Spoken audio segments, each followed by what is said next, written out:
Hello, everybody. Welcome back. Very excited to have my next guest on the show, Lon Bartel. He is the Vice President of Training and Curriculum for VirTra, and that is a leading edge simulation and training company that provides training products and services within the military and law enforcement space.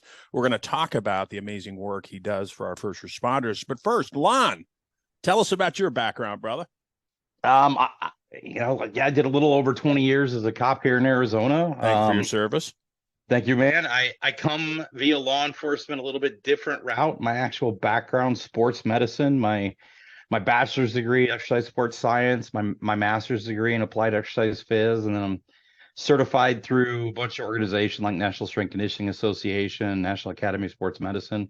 So I come via law enforcement a little bit different route, and it has absolutely painted or directed and colored my view of training because of all the time that I spent working with athletes. Yeah, exactly. And we're going to talk a lot about training today. You were former law enforcement, brother. Again, thank you for your service. You see the changing environment in law enforcement right now. It's been changing. It's definitely changed since 2019, since I've retired. What areas do you think are going to be the main focus going forward? You hit one of them, training. Anything else? I think you're going to see a lot of stuff. Here's the one thing I will say. I think pendulums swing, right? Yeah. I don't know how far we're going to continue to swing the direction that it's been going. The challenge that you run with every pendulum is the further it goes one way, the further it snaps back the other way. And I'm concerned with either extreme. Yeah. That's not the nature of law enforcement, right? I mean, in Arizona, I wasn't a police officer. I'm a peace officer by statute, right? Yeah. So I don't want to see either extreme. But we do see right now it's been going this way with less and less media and politicians and high profile folks talking to and showing less than a supportive environment. I'm not so sure that our communities reflect that.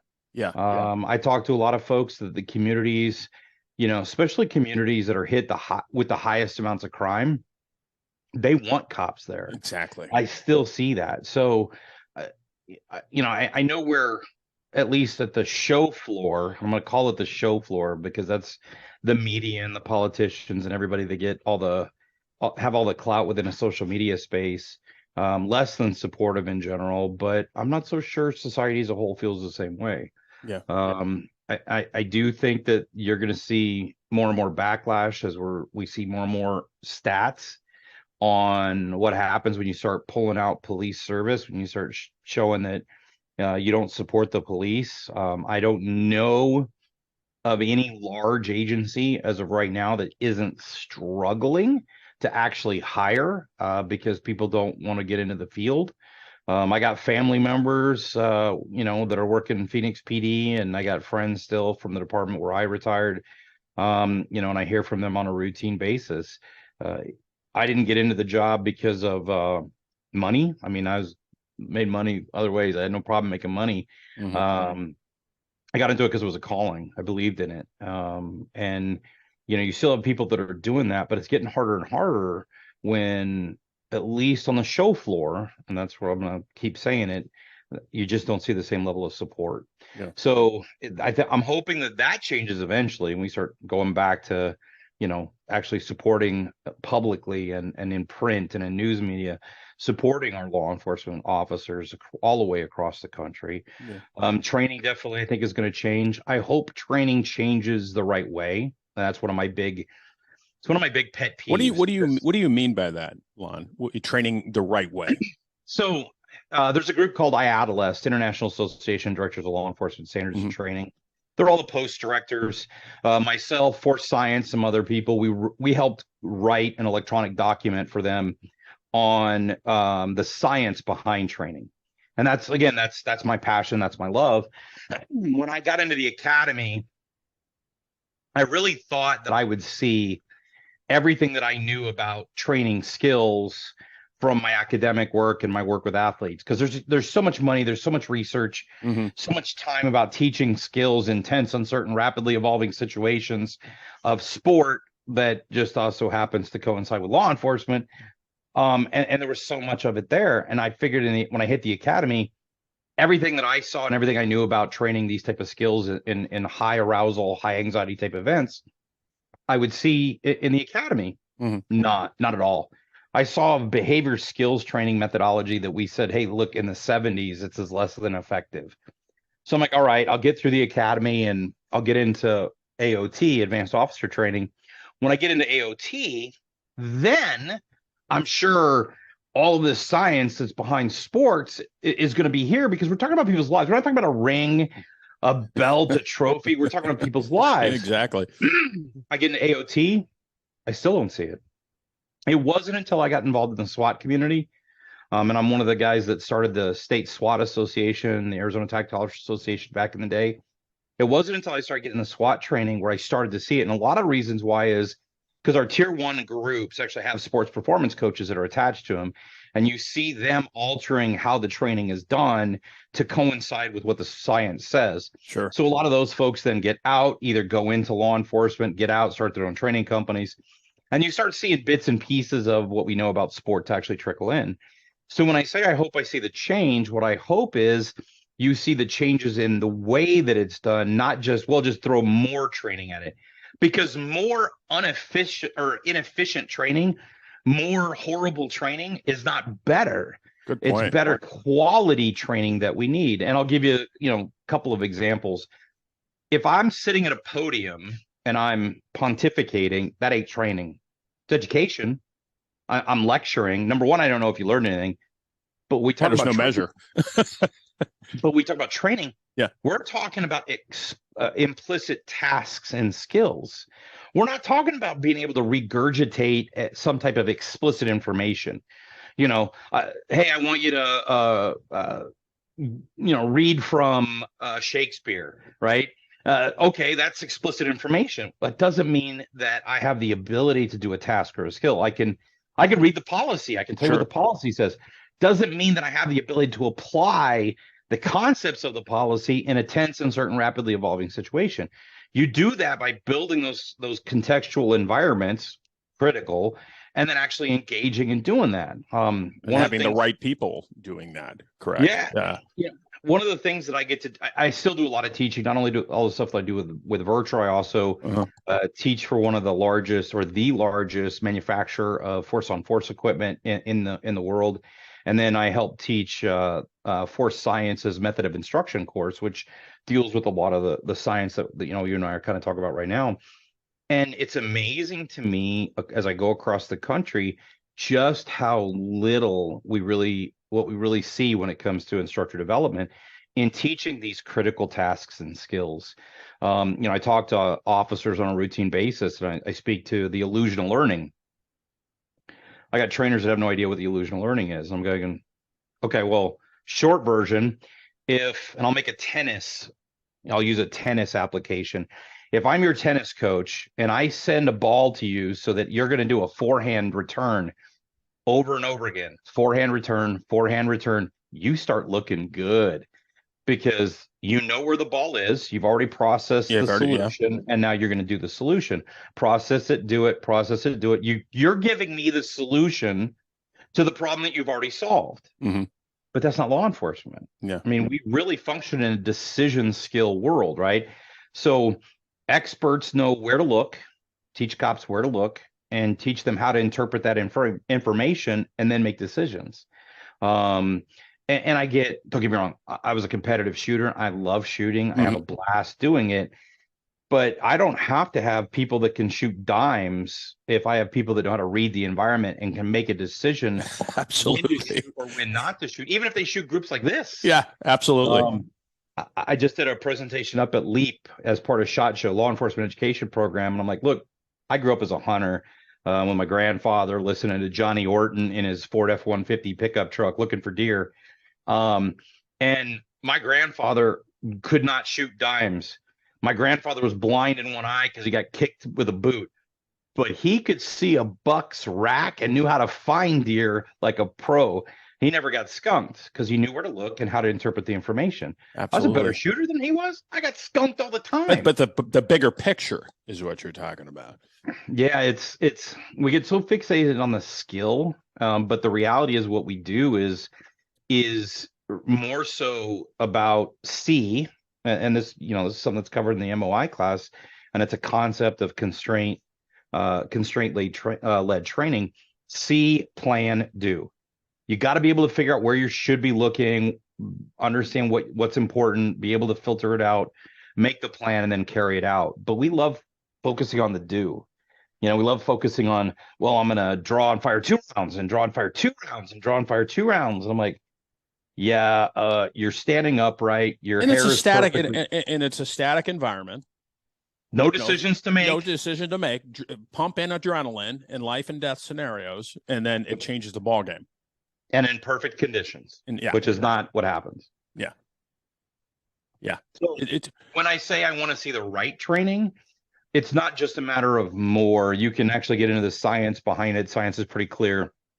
If I'm using what's called a spacing effect, I can actually spend less time training and get more transfer. Transfer means actual learning. Transfer means I take what I did in my training environment and now I can apply it to a new competitive environment or a novel event. And when I say novel event, I meant the gunfight you weren't planning for. And we don't use that spacing effect. We like to cram everything in one day. And, you know, working with shooters, it's like, all right, we're going to go do 8 hours on the range. And I'm going, I can't get 8 hours of somebody on the range. I might get 2 hours spread out over 8 and a lot of jaw jacking and tired and fatigue and everything else. I'd rather have less time more frequently than give me 8 hours every 6 months. It's not helping me or my shooters. So it's just a matter of kind of changing that mindset of, okay, where we've been and where we're going, right? Yeah. We have to take a new approach to this, especially within recent events. We were talking about this before we started with use of force, and every department now is probably looking at their use of force policy and, you know, okay, what do we need to tweak and where do you think that's going, Lon, with use of force? And I know that's a broad question, but I'll ask anyway. I mean, you were a cop for a long time. But now with recent events, we all know Tyree Nichols and all this other thing, you know, other events in recent years, use of force obviously is on the, you know, the front burner now. Yeah. So one of the problems I think you run into you teach this. You're an expert at this. Yeah, I do a lot of expert witness stuff. I go across the country talking about use of force stuff in court cases, and everybody typically knows about the ones where I'm, you know, defending the cop, but I also have the ones where I'm not defending the cop. I'm actually on the other side of the fence because nobody hates a bad cop more than a good cop. That's just the reality, right? Yeah, absolutely. And there are folks that are out there that have absolutely made every fantastic, amazing, you know, sacrificing officer look bad because of what they've done. And I do get brought into some of those cases from time to time. Don't hear as much of it because sometimes, you know, they don't want to hire me when, you know, but it is what it is. But you got to look at both sides. You got to look at both sides. You got to be objective. But I think that what we're seeing is a reaction to try to do something, right? Oh my gosh, that person was hurt. We have to do something. Okay, but what? Just because you want to do something that sounds great, that feels good, doesn't mean you're doing good. And I'll give you probably my best example. Lateral vascular neck restraint, a carotid control. All right. So if you go to the science and Dr. Christina Hall and Chris Butler have written some great pieces on this. You can find it actually in peer-reviewed, published research, and there's a lot of research out there on a vascular neck restraint, lateral vascular neck restraint, carotid control, whatever you want to call it, and the safety of it. And I'll tell you that this morning at 6 a.m., I had a lateral vascular neck restraint placed on me a couple of times, rolling around with guys half my age in my PJs, getting choked out, right?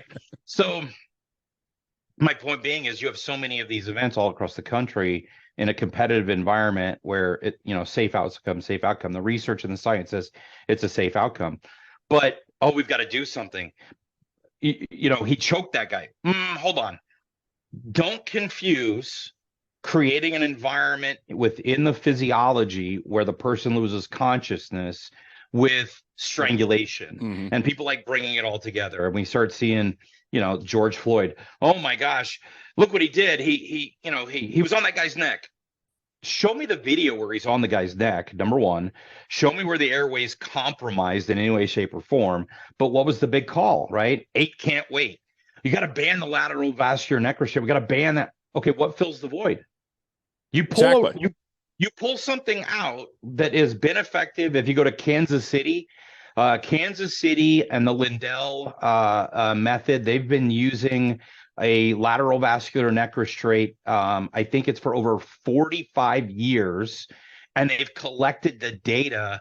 They used to print every 5 years. They would print like a report, but they have used it and they've shown its safety and its efficacy and all kinds of stuff. But you start removing a tool like that, something fills the void. And what's going to fill that void? The problem is then you pull it out, and it was an effective tool that decreased injury. That if, you know, people that want to scream about it, show me your research and the science that established it was the cause of death. And that's where people start backtracking. And I was on a call with an individual from a very large chief organization, and they were talking about science-based. I said, okay, well, show me the science that says a lateral vascular neck restraint is unhealthy or dangerous. And he flat out said on this podcast, well, it really isn't there, but it's just, you know, public perception. Oh, perception. Hold on a sec. So, you know, Phoenix PD right now, the chief has sent out their use of force policy for public input. I don't hire an electrician, have him show up to my house and tell him how to do his job. I don't bring a mechanic in and tell him how I want, you know, the car work done on my vehicle. I don't tell my doctor how I want to make an incision. The folks that have to determine the best practice on that are the individuals that do that and are educated about it. But that's not the people that are making the decisions when we start doing this. We're letting people that, don't get me wrong, I think a lot of them, not everybody, but a lot of them want to do good. Yes. Doesn't mean what their answer is actually good. You get secondary, tertiary effects. You create all kinds of problems. You and I were talking about also the realities. You know, everybody's screaming about, oh my gosh, use of force. 52 million contacts last year. Yeah, 52. How many of those? Lon? Yeah, less than 2% force was used on average. And the data on this hasn't changed, which is bizarre. You know, when you look at the violent crime going up, but law enforcement in reality, you know, we're involved in about 900 to about 1,100 shootings, you know, where people actually die every year. That's fairly consistent, you know, and the public doesn't understand that. The public thinks it's significantly more than that. They don't have a realistic understanding of what use of force is, how interpersonal violence really truly works. And God bless them that they don't, but they don't understand how challenging it is to actually control somebody. You know, well, they should have just done this or should have just done that. You know, my favorite was, they should have just transitioned to the taser or transition to this. Or shoot. My favorite was shoot in the leg or the arm or something which like that. Which is still deadly force. Yeah, which is still deadly force. But I mean, come on.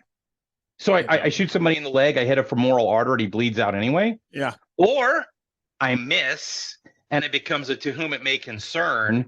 Because we shoot center mass because it's the least likely to miss. It's the easiest. It's the easiest target. But I think part of the problem is too, and I'd love to get your input, is the world we live in right now. You and I started a long time ago. We didn't have, you know, social media wasn't big. And so I think the problem is that people now, they look at an incident that happened, you know, with law enforcement and, you know, they see it and they just run with it.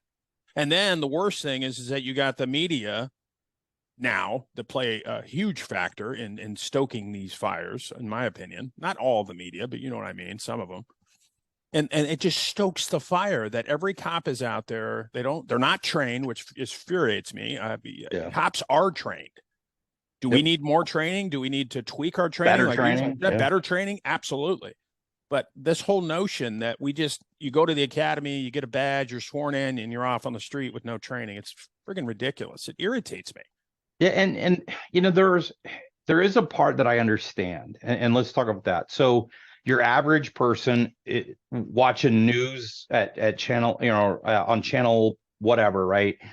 And they see a use of force event. Let's talk about realities. We as human beings really struggle with seeing true violence. Most people, it's this weird, back and forth. There is absolutely nothing I can do about hitting somebody with a metal pipe and making it look palatable. And a baton is a metal pipe. There is nothing that I can do about putting holes in someone and hearing air coming in and out of those openings and make it look palatable. Good people see that and gosh, there's got to be a better way. And most cops would love to be that there was a better way, but there's not necessarily. So I understand their motivation, and it's well placed, I think, in a lot of cases, but it is severely misinformed. And again, most people have never been involved in an actual physical fight or have to control somebody. I mean, I've been to the, last time I taught down at the Tucson Academy, they split the class up. It was a 50-person class. Sorry. No, I'm on the same boat, brother. So 25 and 25, and I'm running a fist suit. I'm the bad guy. That's my role, right? And I got a kid that I'm like in a crossbody position with him, and I pop my head up to give him a target. I'm trying to feed him the solution. So I pop my head up, and he's trying to bench press me off. And I'm like, dude, I'm 6 foot tall, 240. You ain't bench pressing me off. So I get down in his ear, and I'm like, you better hit me. And I pop back up, and he's still trying to bench press me. I get back in his ear, and I'm like, dude, if you don't start hitting me, I'm going to start hitting you. And I pop back up, and he's not hitting me. So I start slapping him. I'm not dropping elbows on him or hammer fists, but I'm slapping him around a little bit. And I get back in his ear again. And finally he starts, getting a palm heel strike. He starts creating some space. He's able to get away from me. Awesome. But when I get everything done and I start asking this group of people, because I'm really struggling with what I saw as far as their abilities, I'm like, how many of y'all have ever been in a fight? None of them, right? None of them had ever been in a fight in school or anything else. I said, okay, well, how many of y'all have ever, out of 50, how many of y'all ever played any type of competitive sports? 8 have ever, played any type of competitive sports. I'm like, law enforcement's a contact sport. Yeah, exactly. Hands-on. It truly can be a contact sport. Now, I think more often than not, it's a game of chess, but it turns into, a rugby match from time to time after the chess match, right? So even the folks that are getting into the career, they don't always understand just how challenging or difficult it is. Do you talk to most cops? Who are the worst people to have to, arrest? Number one, high school collegiate wrestlers. Yeah. Right. You got folks with cauliflower ears, like, bro, can we talk about this? The fight's on. Or the 115-pound, skinny, wiry female tweaker who's going to just cat scratch the snot out of you. Yeah. But people don't understand. It's not as easy as it seems. It's not and I understand where they're primed. They're primed in TV and the media, which is the same folks that end up we working against. Because on the TV, well, it should go like this. And in the media, it should go like this. Or movies. Oh, look how easy it is in the movies. Well, and I think, too, is there's a reliance now, I think, with, and I shouldn't just pick on young cops, but, even veterans out there, but I think more so younger generation is, well, I have my taser and I have all these intermediary weapons that I could have, pepper and all this other shit. Okay, that's great. What happens if the taser doesn't work? What happens if the pepper doesn't work? You're going to have to your point, Lon, it's a hands-on sport. You're going to have to go hands-on to cuff this person at some point, right? Yep. And once you get that first cuff on, most of the time the fight's on. Go through those use of force options. I've bent a baton over somebody and it didn't affect them. Reality. And I've sprayed a ton of recruits in the academy. We will always get a couple percentage points that it just doesn't affect them. It doesn't affect. Right. Add alcohol or drugs to the mix. It doesn't affect. And taser back in the day, when they were pushing out their own research, said that the device was effective 60% of the time in the field. Let me state that another way. 40% of the time it fails. Right. Yep. So don't get me wrong, it's a great device. I was a master instructor, and I've used it multiple times and believe in it, but it's not a guarantee. None of the devices that we have are a guarantee. You're going to have situations it's not a viable solution. It's not going to work, whatever it ends up being. Nothing's 100%, and you still end up having to go on at some point in time, have to go hands-on at some point in time. Even the belief that, people are handcuffed. Oh, they're handcuffed, they're no longer a threat. No. And that's not true either. It's not true. No. Control is an illusion, right? We get cuffs on somebody. We can get them to the point sometimes where they believe it's not worth it to fight anymore, and they will usually stop fighting. It's not a guarantee. Absolutely. I mean, people slip cuffs, pop the wrists out, continue to fight, bite, kick, any number of things. Cuffing does not necessarily mean everything's good to go. It ain't all code 4. People don't get that. They don't understand that. Well, it's like you said before. I think it's just what they watch on the movies and television.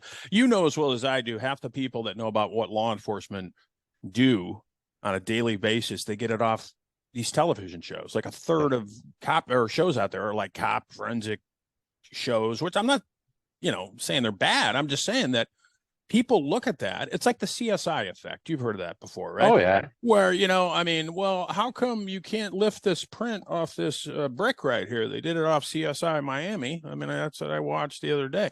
And so people get this preconceived notion of what law enforcement is doing on a daily basis, and then they bring that into a jury, for example. Yeah. And now you got to convince them, unscrew what they just learned on television and say, all right, here's the reality. It's even harder than that, right? So let's talk about a concept of implicit bias, right? That was the big one. We got to train cops because of their implicit bias. Well, number one, go to the research. Bias is a reasoning strategy, right? We throw the term on it, bias, as if it's, oh my gosh, this is horrible. It's a reasoning strategy, and everybody has a bias of some type. Implicit means it's underlying and you're not even aware of it. So that's the concept of implicit bias, but everybody has it. So whether that implicit bias could be absolutely based on race, not saying that it isn't. We know that the research shows that that's there in the population as a whole, not just law enforcement. Yeah. But there's other biases that are here. How do we get those biases? Well, the environment. Yeah, environment. So if people see movies and it affects them, even at a subconscious level, they might be consciously aware, but at a subconscious level, they think they understand law enforcement. It's because of the reference points that they have, and they're all false. They're all fiction. They're all made for TV movies. And to try to get people to understand that, it's not that I'm trying to teach people something they don't know. I have to unteach them what they don't realize they think they or they do know, which is a challenge. To get people to let go of what they think they know. It's like you don't have a clue. And again, go ahead. God bless them. They're trying, but they don't get it. A lot of them just don't. Or they refuse. It's very hard, to especially I think as we get older to try to change somebody's mind once they have it. You could throw all the data and science at them, and I think sometimes it's still difficult. You know that. Absolutely. Don't confuse me with the facts. Who needs facts, right? I tell you what, though. So there's I'm going to give a shout out to Erica Gaines. I do a lot of work with Erica. Erica is this amazing individual who's trying to do great things with law enforcement. She's not a cop. I met her initially. She was doing knife sales at some of the different shows, and she's very into holistic aspects as well as absolutely dynamic yoga and mindfulness and a bunch of other stuff. And I get a lot of love to her. So I brought her into VirTra. Erica was very, Black Lives Matter, and I bring her into VirTra, and I put her in the simulator, and I actually put her through some simulated events, and it changes her mindset significantly. And then I get on her podcast, and we're at a little pizza places. I'm doing this podcast with her, and she looks at me and goes, "I want to tell you that I hate you." And I go, "What do you hate me for?" Because you made me have to rethink everything that I thought I knew. And you know what? It takes a lot of courage for somebody to say that. You know that. That's Very amazing. powerful statement. But when Very you, powerful. if you ever meet this young lady, you quickly realize that's who she is, right? And I, talk to her from time to time, and she's trying to look at ways to bring mindfulness in and try That's to help amazing. officers, not get into a condition where prefrontal cortex starts to shut down and it's real problematic. So she's doing some really great things, and Big shout out. but yeah, I brought her in, but I do that all the time. I bring people into the simulator, and all of a sudden, everything that they think they know. I have events that we do train. They're not just scenarios; they're really about training and educational events. Some of it's based on the science of human performance, and I'll bring people in. And I have one. It's called Shoot to Stop, or Stop Shooting. And I give you a very simple task. This task is, when you get a certain signal, I want you to give me as many hits as you can. And when you get the stop signal, I want you to stop. And what I can tell you is, even with the simple, non-stressful, very easy to do, the average after the stop signal for most people is an additional 2 to 3 rounds. And it's like, okay, well, this was a non-threatening environment where you got to see and control everything. You fired 2 to 3 additional rounds after the signal was to stop shooting. I said, and you're going to do it again if I put you in the exact same event. If I make it more complex, Sure. you're more likely to give me 3 rounds than you are 2 rounds, because the more complex I make it, the more I make your vision have to bounce back and forth between focus planes and all kinds of stuff. I can increase that because it increases your time to stop shooting. I said, but we get into a situation where we start questioning, well, the officer fired 5 rounds. Maybe the first 4 were okay, but I really don't like the 5th. And I'm like, let's run some basic math. I've tested a ton of people in the population.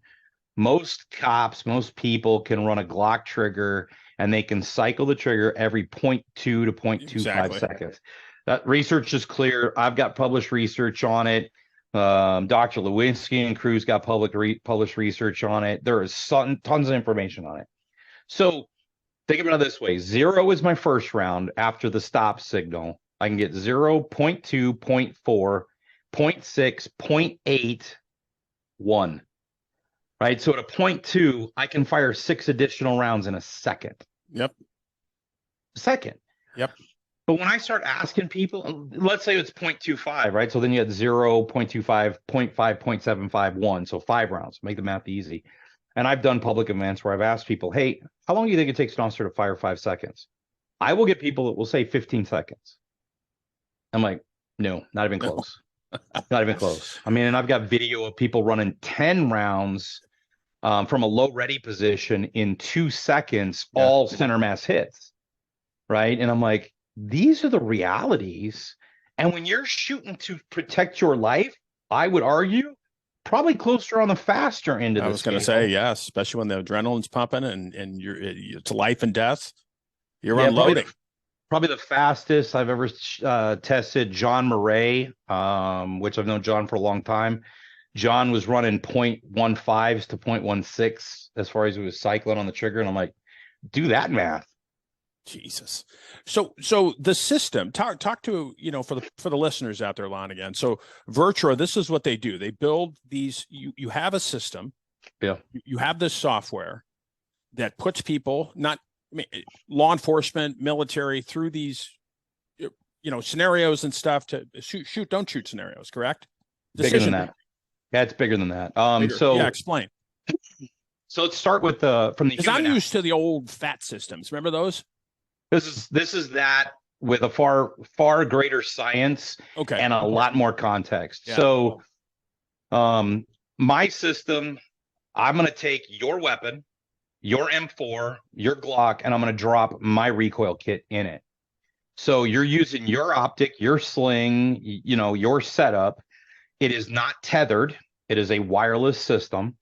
And my system, not everybody's system, but I know my system is accurate from a latency, so computer latency of under 49 milliseconds. So plus or minus about 7 based on the testing that we did. It's unbelievably fast, right? So I know response times, trace times are always pretty accurate.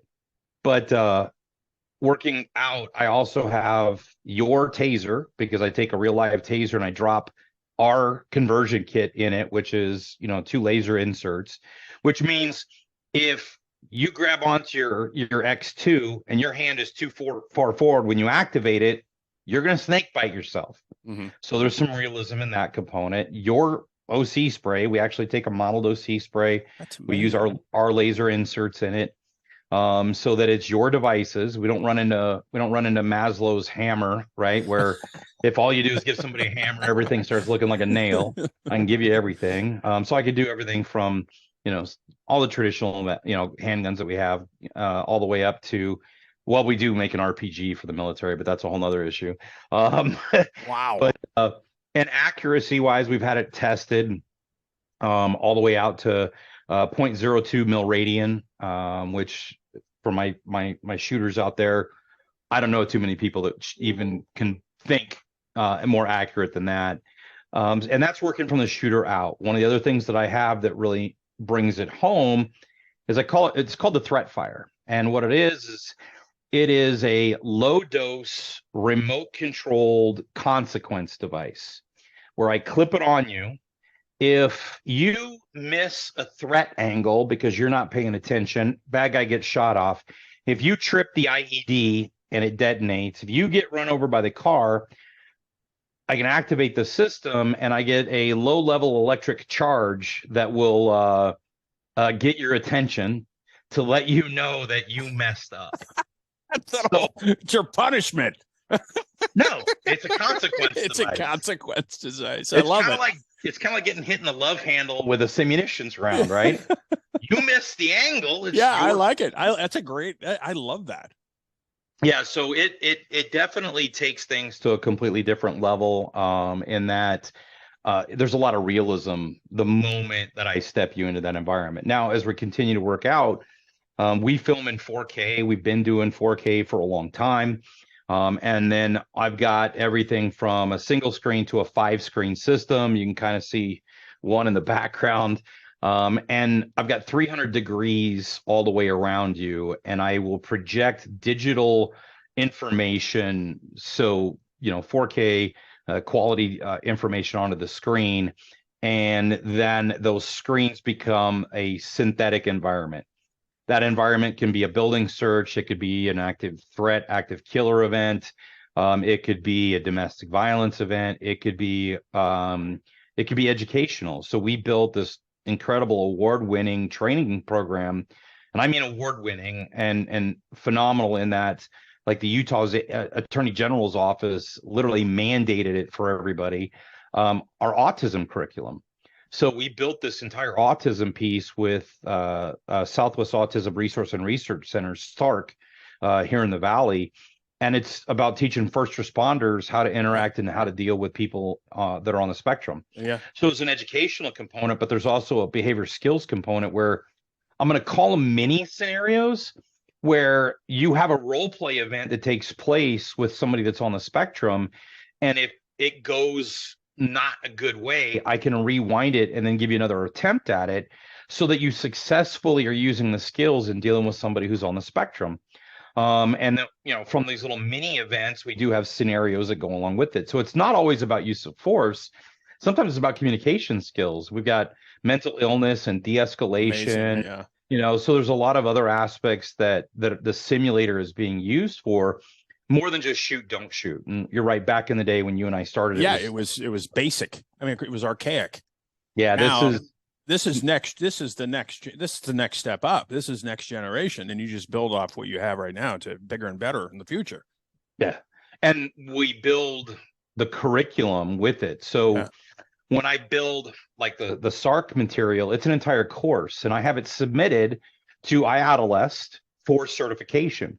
So if it's a post state that accepts IADLEST, then that material is certified and the agency can use that. So one of the things that was important to me as a trainer, what I saw all the time was trainers would go to put on training and they would pull some 3-ring binder off the shelf and they didn't have time to go research or build something new or whatever. And they reused what had already been used. They didn't necessarily have time to update it. So we wanted to give complete curriculum to agencies where the written test, the pre-test, the evaluation, the rubric on skills, everything is there and it's provided, and we don't charge for that. It's right. It's, if you have our system, we give you that. If you have the annual update, it all comes with your updates. Yeah. So we continue, and I don't know, we're at like 80 some odd hours of certified curriculum at this point in time. But everything from, like I said, the de-escalation, force encounters, mental illness, contact cover kind of concepts. scenario. Yeah. Yeah. I mean, so foundationally, we do all kinds of stuff. And you can always add to it. I mean, with Yeah, a new thing, yeah, you're always adding to it too. Well, we are adding to it. So the last one that we just got certified was duty to intervene. Okay. Yeah. So we actually have scenarios, and think about it. So, you're getting your use of force stuff mixed in, and all of a sudden you also now get this duty to intervene scenario. Well, guess what? That's real life. That's realistic Exactly. training. So you've got to be able to recognize what's going on. And it's not, again, it's not the tool that's in your hand. It's the one between your ears that I really want to train. I don't care who the manufacturer is on the side of your handgun. That is a secondary issue to the quality of the tools that you have between your ears. And the VirTra simulator gives me the opportunity to really make an impact on the decision-making capability, the ability to deal with and handle stress, because of the opportunity to deal with stress inoculation and true, not just stress exposure, but actual work on stress inoculation skills, so that I can get officers in that sandbox and they can start dealing with those situations to build better outcomes. Absolutely. But yeah, so those are, it's amazing. Some of the things that I get to do. Lon Bartel, thank you so much, buddy. There is a link on the CJEvolution website to VirTra, but if people want to reach out to you, Lon, can they do that? Absolutely. Where can they find you, brother? They can find you on the website, obviously, but where L Bartel at VirTra.com. Thank you so much, brother, for coming on the show. Very informational. You and VirTra are doing amazing work. I can't wait to come next week and visit the facility. Maybe, maybe have some fun over there. We will make sure that you see the threat fire. Thank you so much for your service, brother, and the wonderful work you're doing for our military and first responders. Love to have you back on in the future, brother. Absolutely. All right. Take care, man. Take care, brother.